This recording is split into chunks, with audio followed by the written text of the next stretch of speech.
Alright guys, I'm not gonna lie, I got an interesting one for you today.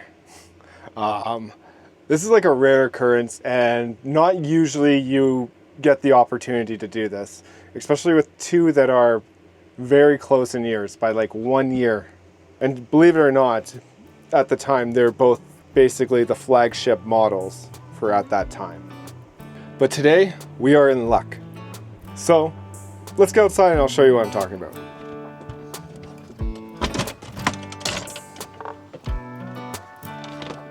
Also, absolutely beautiful place we're at right here.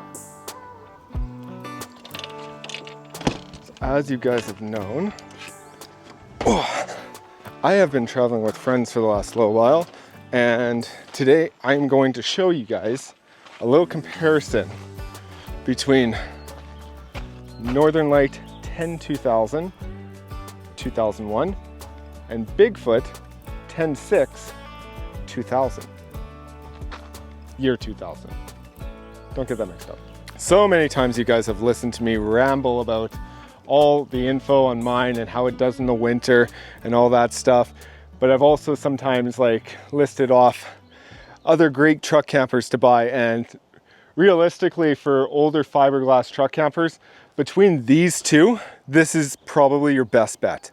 I don't know which one would be even better, but I'm hoping today we can find that out.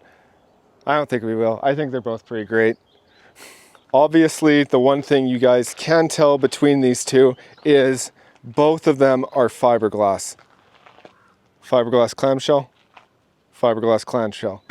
The biggest difference you're going to notice with these two is going to be layouts and maybe some other stuff. Now, a little history lesson too. Bigfoot was the original fiberglass clamshell style truck camper. I believe two employees from Bigfoot actually left and started Northern Lite. And it's really cool because we're kind of doing this close to where it was all started, which is Kelowna, which I'm just over in Revelstoke right now. So really cool to kind of bring them home. Well, and we've both been to Kelowna in the last like 2 weeks, so I guess they just went home and now they're back on vacation again. So a little bit more info about the Bigfoot.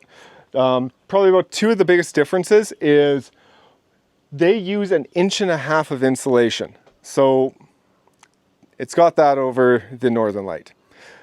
They also have a 30,000 BTU furnace. Yeah. Like, for that little space there, like, I mean, when you're looking at it, it doesn't look that little. I mean, mine doesn't look that little either, but that will, like a 30,000, like that's honestly overkill for that size, but when it's -40 out, you kind of want overkill. And to be honest, they spent the last winter in Calgary. I am not kidding. They went through the depths of cold in this thing, and they're still here to talk about it. The mine in comparison has 1 inch of insulation and a 20,000 BTU, well, no, 16,000 BTU furnace, sorry. In all honesty though, I've used that same furnace even in my last one in -40 and it did work. So I'm not saying that that's not enough, but 30,000 is gonna heat that thing up a little bit quicker. But the next thing I'm gonna do is take you guys inside, introduce you to Zoe, and she's gonna show you around her home. And afterwards, I'll show you guys around mine a little bit and maybe tell you guys some things that I wish that my Northern Lite had, but also some things that I really like about my Northern Lite over the Bigfoot. And I think to this day would still make me choose my Northern Lite over it. Okay, we're coming in. So this is Zoe's home. Hello, welcome to my humble abode. How long have you lived in this truck camper?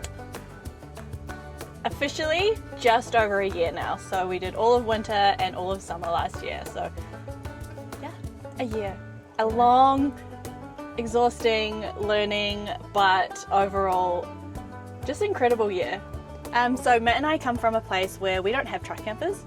We don't have 1-ton trucks really. We don't have quarter tons. Everything is, we don't have 1 tons, we don't have half tons, we don't have big trucks, and we don't have big campers that go on the back of trucks. So for us, the whole concept was absolutely bizarre. And if I'm completely honest, I was dead set on getting a van. Specifically, a Sprinter. Not any van, just a Sprinter. Matt was actually the person who convinced me that we didn't have the budget for a Sprinter. But we, so he actually did a lot of research, and when we got down to it, the truck camper actually ticked a lot more of our boxes than even a Sprinter could. Specifically the bathroom and being able to stand up. So those were our two major points that we wanted, and eventually he persuaded me to get this. After a lot of research too, it took months and months and months to get to this point, and poor Matt, his head was spinning with so many opportunities, so many different campers, so many different trucks, and ultimately it needed to be 4 seasons and 4-wheel drive as well. So when you're looking at 4-season campers, there's really 2 major options, and that was either a Northern Lite or a Bigfoot. And this came up on Marketplace, so we bought it sight unseen, which was a little bit terrifying. Wouldn't overly recommend it, but it has worked out for us in the long run.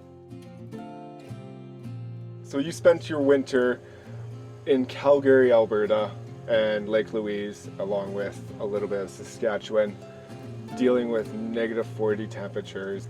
How did the Bigfoot handle? At first, it was alarming. We didn't really know what we were in for. We've never experienced cold like that before, ever. So we didn't exactly know what to expect. We had an idea, and when we actually got back from Saskatchewan, it was about the 3rd of January, and -30 in Calgary, 9 o'clock at night, and we had no propane. So we spent the night huddled up. Matt and I were literally huddled up, had all our blankets on us, had all our big winter jackets on us, trying to keep warm because the propane was frozen. And we knew it was wrong because we did actually watch one of Kevin's videos where he said, you need to keep your propane warm. You should invest in a block heater for your propane. And we didn't, so and we didn't have a generator either, and so the propane was frozen when we got in, and that was our first and only cold night, because from that day we invested in battery blankets and a generator, and ever since then it's been absolutely perfect. We have had 0 issues. I actually had a friend come and stay with me in Banff, and it was about -30. We watched the Banff, ski joining in Banff, and she was so surprised at how warm it was in here compared to the -30 degrees outside. She was shocked. She didn't know it could be done, and well, proved her wrong. So and we did it. We loved it. You always have to add things on. We went out and we bought foam insulation for the top, for the big cutouts and stuff, and for the skylights, and just lots of stuff that I think the RV dealers, when they try to think of putting a 4-season truck camper together, they're thinking mostly of the people that are sane and going out in the fall, not us insane people going out in the middle of winter and wanting to run water. Even though half the dump stations aren't open, but we're just you know what, it'd be fun if we could. Yeah, why not? Yeah. But I don't know if you had people when you first said that you were going to do winter in your truck camper, and they just said, absolutely not, there's no way you're going to do it, you need to go to the Okanagan, you're not going to be able to do it in Calgary or the Rockies, it's too cold, blah blah blah blah blah. At the end of the day, it can be done. Yes. You just need to be strategic about it. And a good attitude about it, I think. 100%. And so this is probably our pride and joy of our entire camper, and that is our electrical setup. We have got 2 300 amp hour lithium batteries, and they're from Renogy. Yeah, so that gives us about 600 amp hours of battery, which is great because when we also have a 3000 watt inverter charger, and that's really good when when it was in the middle of winter and we would plug into shore power, because we can charge at 150 amps, which is quite significant, and very fast charging. So yeah, we have 400 watts of solar on the roof as well. We wish we could add more, but unfortunately we have too many skylights to make that a feasible option.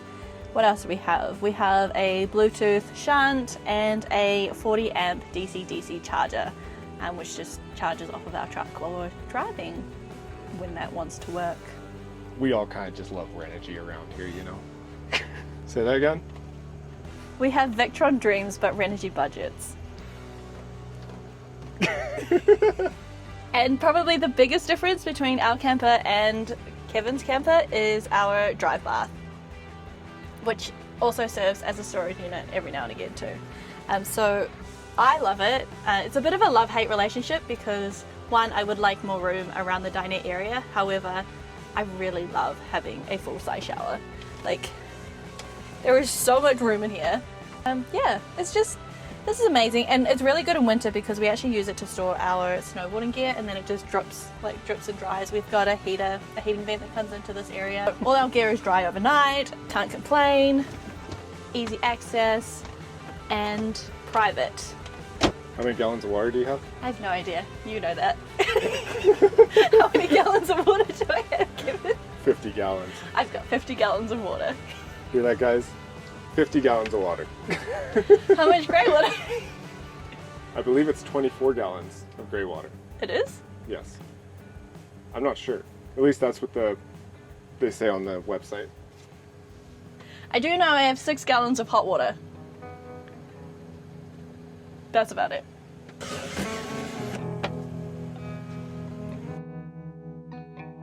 We're going to talk about the skylights in here because I find them absolutely fascinating. They have 2 skylights, so one right here and then another one in the bathroom. My truck camper doesn't have any skylights.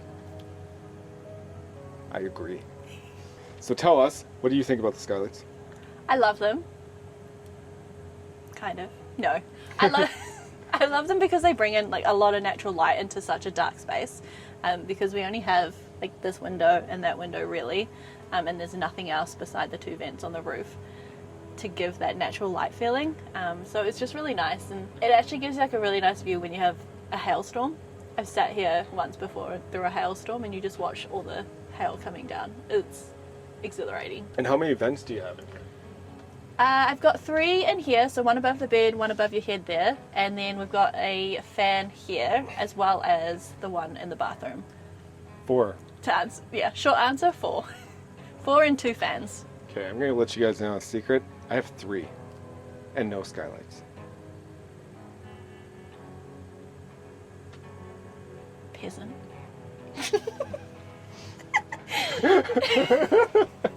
Basically. What I've learned is that there's never going to be the perfect camper with the perfect layout and absolutely everything that you want in it.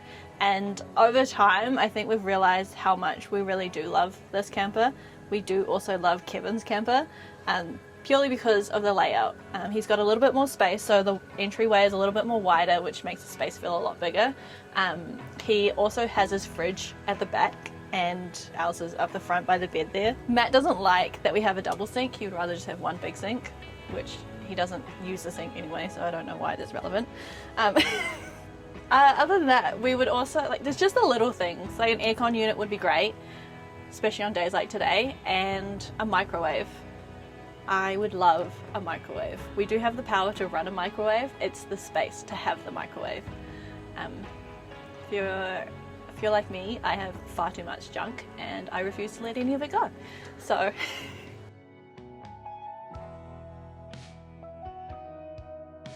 So we're gonna head over to mine and I'm gonna judge it. And I'm gonna tell you what I don't like. And also maybe some of the more stuff, like, I don't know. We're just gonna talk about my camper now because I'm feeling like it wouldn't make sense to make this video and just have one camper in it, right? When we have both here. It's not very often you get 2 campers from the same era, 1 year apart, and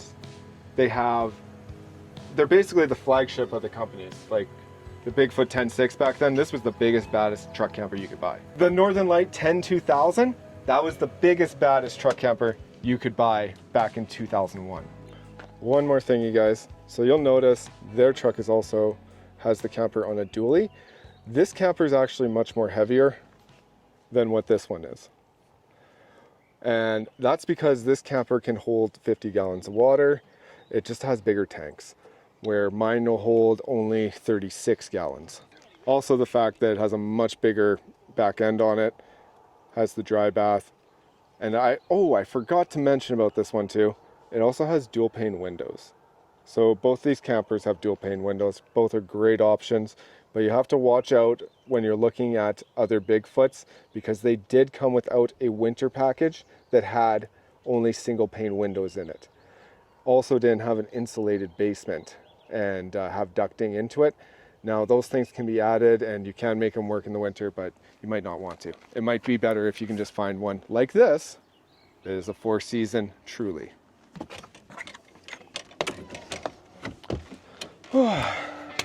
Welcome everyone. If you're new to the channel, this is my home.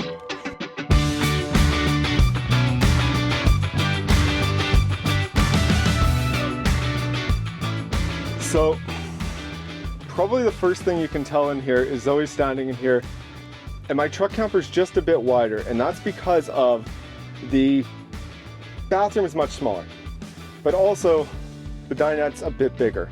So what are your first impressions walking in here? The space.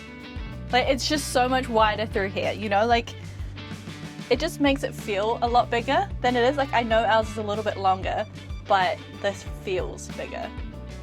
And you have 2 cupboards here. Do you know how much junk I could put in a cupboard like this?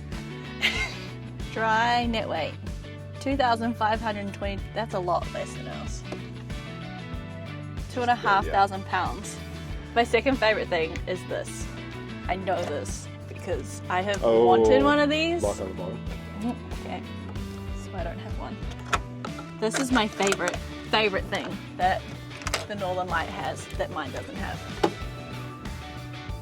Isn't that amazing? I think it's amazing. It's can storage dreams. What if I just set you up and not lock it so you're driving and everything comes flying out? Take that, Kevin. That would be really bad. really Take that, bad. Kevin. But yeah, like there's that, and he's got a lot more vents around the area too, but I think you put them in yourself, didn't you? Yes, so these are basically winter add-ons, and the Bigfoot, I can guarantee you I would have to do the same thing in. It gets the air to places that needs more heat. That's probably your number one thing about winter, is just trying to get airflow through everywhere in the camper rather than just air be sitting there, because that's how air just starts to get really cold and then starts freezing. Is that your outside one? Yeah, Oh, that's my two. porch light. Well, one of them. Hey guys, my name is Kevin, and this is me sitting at my table editing this video for you. But other than that, like the space here also feels a lot larger, and I know that it's because we have the dry bath, so it's definitely like it's a catch-22.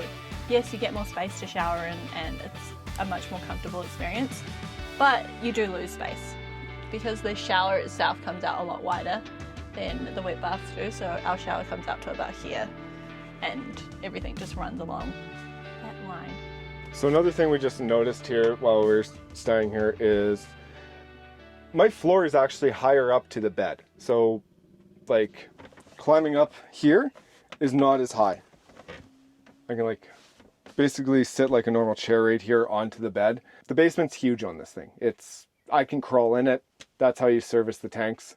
That's something you'll notice with the Bigfoots, is they actually have an opening at the bottom. We just spent a bunch of time working on hers there and opening it up and fixing some plumbing, but we just worked on that. Super nice to be able to do that like that. Both of these truck campers, I've heard of basically vents going into the like the gray tank or the black tank breaking off and you having to service that. It is a lot harder on the Northern Lite, can confirm. Because you do have to be skinny enough to go underneath into the basement and be able to work in basically a crawl space. Also not be claustrophobic. I've went in there and put some ducts in, and yeah, good thing I'm not claustrophobic or afraid of heights. Why would I need to be afraid of heights? I am pretty sure your roof is higher too. Like your nose piece is a lot higher than ours. So yeah, I think you're right about the roof being a bit higher just because of the pop out and everything. They tend to actually peak it coming up to the bed area and then back down, where I believe the Bigfoot has a much more flatter, round top to shed the water rather than getting creative like this one does. Yeah, they went for the bare basics. Yeah. There was no architectural design going into the roofing on a Bigfoot. Well, they couldn't. They had too many skylights. That's true. But what would you rather? You heard it first. I really like a skylight. And a 30,000 BTU furnace. And a 30,000 BTU furnace. So what are the most shocking expenses buying a truck camper? The most shocking? Let me show you.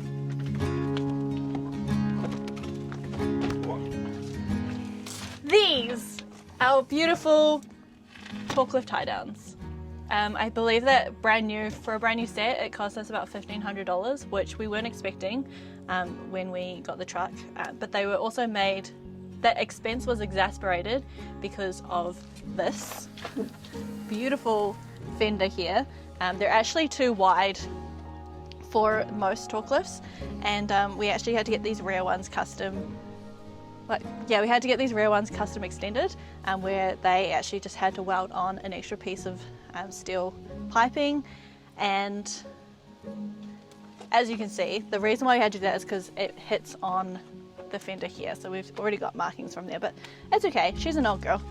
Not only that, but we also had to pay for them to be installed because the bolts on our truck were so seized and they had to be cut out. And I believe we spent in total around maybe $2,500 for the forklift tie downs, and then to have them installed.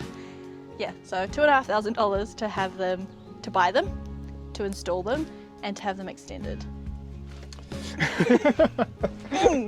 Hey guys, check it out, another Bigfoot. Just over there.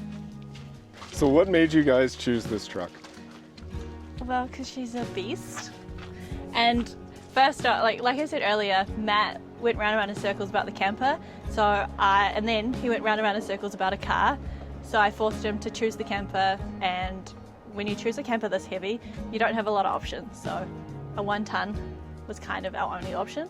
And then it became a motor thing. If you're a dude and you're into motors, well, you would know that the 2004.5 motor is probably one of the better ones of the common range. But I love it because this is my bus. It is a 2004 Dodge Ram 3500 dually. It's a manual with electric brakes. I don't know. It's done a whopping 512,000 kilometers and counting. She is perfect. Fun fact, when I met them, I actually helped them change the original starter out of this thing. Yeah, that's right. Yeah. It was quite cool because we got it out and I was like, this is the original. So every time I hear something go wrong with this thing, I'm just like, okay, I know about when mine's gonna go wrong in my truck. Because mine's actually a 2005. Like, this is pretty identical. Mine's a lot smaller, but yeah.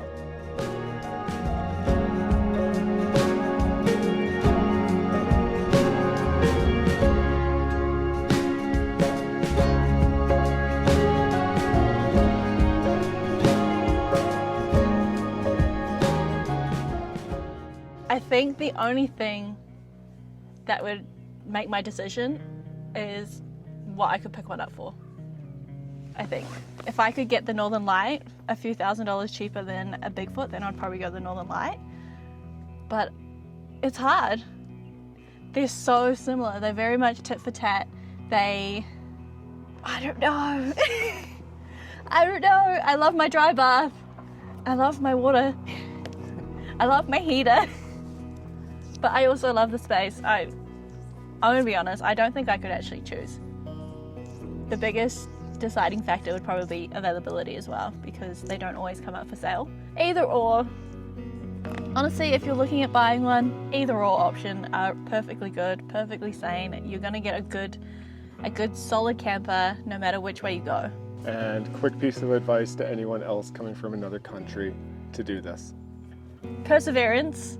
It is a big learning curve. It is the whole, it's new, it's different, it has teething, and overall just enjoy it, because this lifestyle opens you up to so many opportunities, so many places, and it really is beautiful out there. And yeah, you get to make good friends like Kevin. The community is great. But Kevin, the real question is, would you choose a Bigfoot or a Northern Lite? Funny you would ask that. I actually came very close to buying one of these. I actually seen this one for sale when they were looking at it, and I had already just bought my truck camper. Otherwise, I probably would have went and looked at this one and maybe even have bought this one.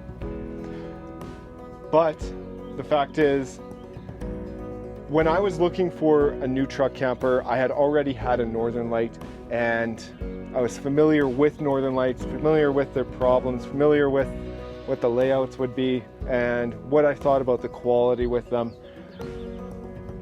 Going to a Bigfoot, while 30,000 BTU furnace, 50-gallon water tank, thicker insulation, all that would have been great. But for me, the Northern Lite 10 2000 that I have now has been just good enough.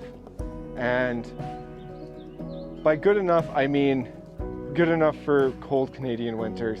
And I absolutely love it for that. It hits all the boxes for me. The only reason I think I would actually even think about switching to a Bigfoot is just to try it. I just love to see what it would be like in the winter. I'm, as you guys know, a truck camper enthusiast. I absolutely love truck campers. Like, there's so many other brands I would try too, but like she said, availability. If I wouldn't have been able to get my Northern Lite, I probably would have went ahead and just got the Bigfoot. And there was a lot more Bigfoots than this Northern Lite. You know, she was just a diamond in the rough. But anyways, guys, I'm gonna thank Zoe for being a great person to interview and a great friend. And I'm going to have to end this video right here. So if you enjoyed it, be sure to like and subscribe, and I can't wait to take you with me on the next one. Bye!